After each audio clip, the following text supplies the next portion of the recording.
Dunia masa kini sudah tanpa sempadan. Semua orang boleh mendapatkan berita dengan begitu pantas. Tidak kiralah ia berita yang berguna untuk kita atau ia berita yang mengaibkan seseorang. Assalamualaikum. Hai. Selamat datang ke YouTube channel Nur Samila Samsudin. Hai, Assalamualaikum warahmatullahi wabarakatuh. Alhamdulillah kita bertemu lagi di saluran YouTube Nur Samila Samsudin. Saya selaku booktuber anda akan berkongsi cerita Miss Pamper hasil karya Aku Orang Biasa terbitan Jemari Gemuk. Buku ini setebal 568 dan saya mengambil masa 2 hari untuk menghabiskan bacaan. Cerita ini adalah berasaskan konsep penulisan sebab akibat. Setiap satu babak yang dinaikkan oleh penulis adalah sebab untuk menggerakkan plot seterusnya. Sebab Teja Amani berani menegur dua lelaki yang langsung tidak mempunyai rasa kasihan kepada seorang wanita mengandung dengan seorang anak kecil, tentu dia tidak didendami. Dan kalau bukan sebab dendam, dua lelaki itu tentu tidak akan menularkan gambar Teja yang terjatuh dan sekat lampu Teja yang terselak sehingga menampakkan betis Teja. Bila kita berbicara tentang media sosial, kita tahu ia adalah langit terbuka tanpa sempadan. Semua orang boleh nampak. Tidak hairanlah ia menjadi akibat untuk Teja menutup semua akaun media sosialnya. Okey, dan Teja berbalik kepada cara tradisi berkawan, iaitu melalui penulisan surat. Dan kerana itulah judul buku ini dinamakan Miss Pamper. Miss Pamper ni adalah Teja Amani yang menggunakan nama pena Juliet.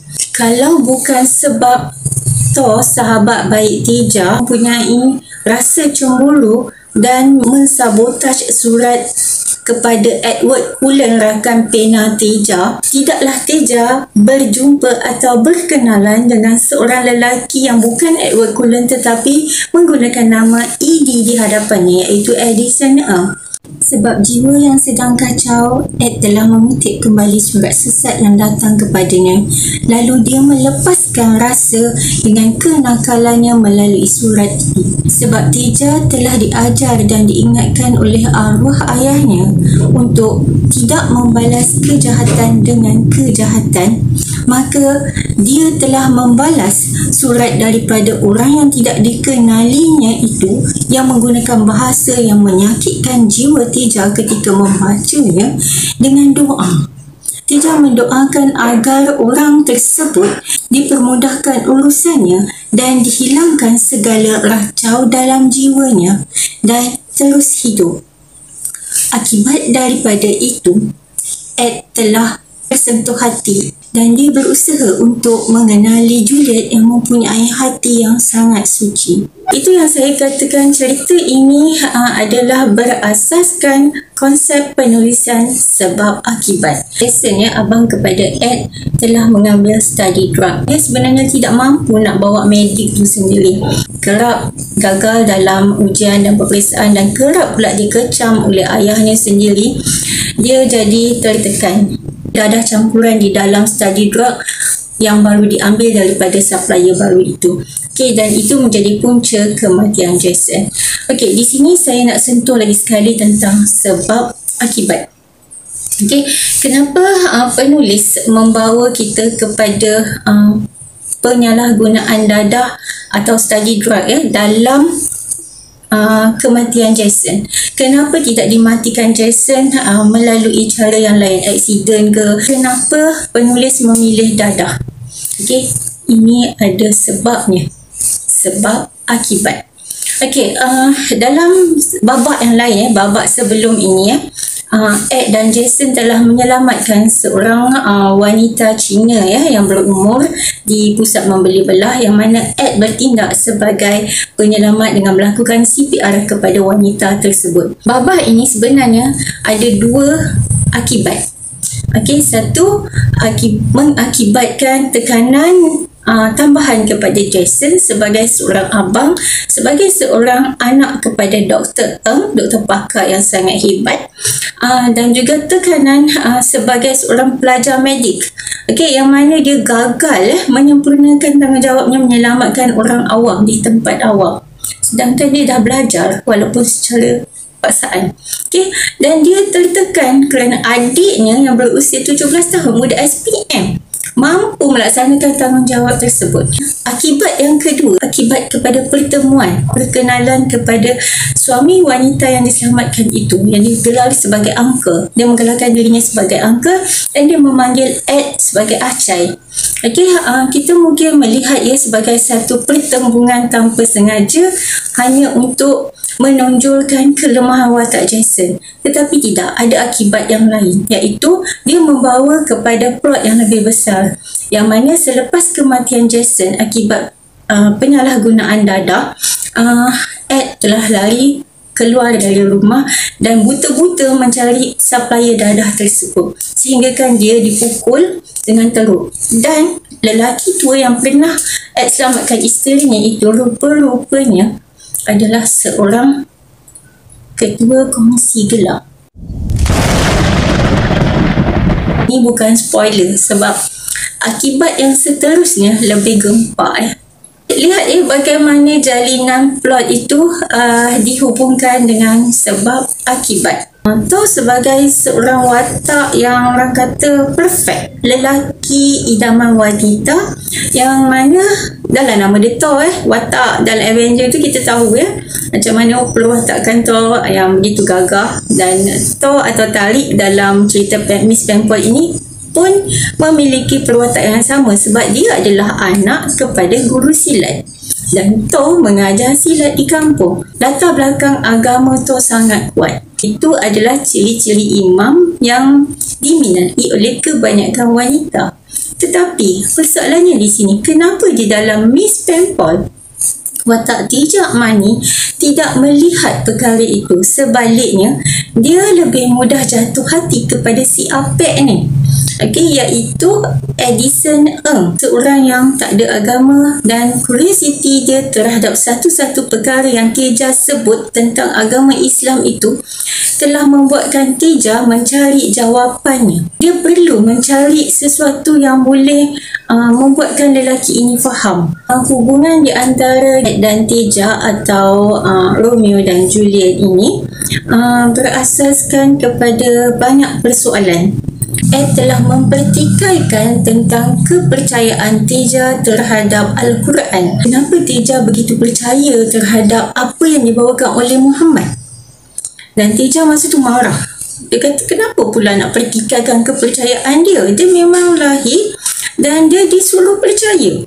Tapi kemudian Teja berfikir, yang mempertikaikan itu adalah seorang yang ingin tahu. Sifat Ed adalah seorang yang memiliki curiosity yang tinggi. Dan Teja sebagai seorang khalifah yang sepatutnya menerangkan perkara itu kepada mereka yang ingin tahu sebagai satu dakwah juga. Dan bila dia sedar, mula berfikir mencari akal untuk menerangkannya. Dan dia memulakan dengan menyebut tentang Al-Quran. Ini dia nak bukti. Dia minta contoh apa yang ada di dalam Al-Quran yang dikatakan Teja memiliki ilmu sains. Dan Ed ni wataknya memang watak yang memang nakal. Dia suka cakap benda-benda yang macam intim juga dengan Teja secara lawak. Macam dia sebut tentang anak-anak kita macam tu. Jadi Teja nak mengajar Ed atau nak menarik perhatian Ed terhadap ilmu di dalam Al-Quran. Dia telah minta masa dan kemudian dia telah menulis satu surat yang begitu panjang kepada Ed. Ada di dalam muka surat 131, ceritakan tentang persenyawaan dan bagaimana kejadian manusia. Ada di dalam ayat-ayat yang menyebut tentang sperma, tentang ovum, dan perkara ini Teja sentuh pula kepada sifat Nabi Muhammad SAW yang memang ummi, yang memang tidak tahu membaca, tidak tahu menulis. Jadi di mana logiknya jika agama atau ilmu yang dibawa oleh Muhammad SAW itu adalah daripada diri Muhammad sendiri? Tentu ada satu kuasa besar yang telah membawa perkara itu kepada Muhammad SAW. kita akan lebih mudah tertarik dengan seseorang yang mendekatkan kita kepada Tuhan kita. Sebab kita nak mengekalkan momentum pencarian ilmu, pengkajian di antara Al-Quran dan realiti kehidupan. Bila Teja menerangkan kepada Ed tentang perkara ni semua, dia rasa hidup. Ed dah berlembut hati sedikit dengan ayahnya. Kalau selama ni bertembung muka je, Ed lari. Masuk bilik bila ayah dia balik kerja. Tapi selepas dia berbicara dengan Teja pada suatu malam melalui telefon, dia jadi lembut hati. Dan dia menyapa ayahnya yang baru pulang dari kerja, malah untuk cover line bahawa dia tak nak rasa janggal sebab dia tak pernah bercakap baik-baik dengan ayah dia, melainkan membentak. Dia telah offer ayah dia untuk dia bantu hari untuk ayah dia yang baru balik kerja. Dan ternyata Dr. Ng, seorang ayah yang ego, yang selama ni memang nak marah, tak puas hati dengan sikap pemberontakan Ed, pun jadi lembut hati. Dan dia pun macam terkebel-kebel, kenapa anak dia boleh berubah. Manusia seperti Ed adalah manusia yang mencari, manusia yang memiliki persoalan, dan setiap persoalan kita tahu akan ada jawapan. Dan jawapan atau kunci kepada persoalan itu adalah Teja Amani. Baiklah, kita pergi kepada segmen tata bahasa. Okey, ada satu perkataan yang menarik perhatian saya yang ditulis dengan ejaan yang salah. Okey, bukan saya nak cungkil kelemahan penulis sebab saya juga seorang penulis. Dan untuk pengetahuan kalian, saya juga untuk karya pertama dan saya rasa kedua pun, saya melakukan kesalahan yang sama.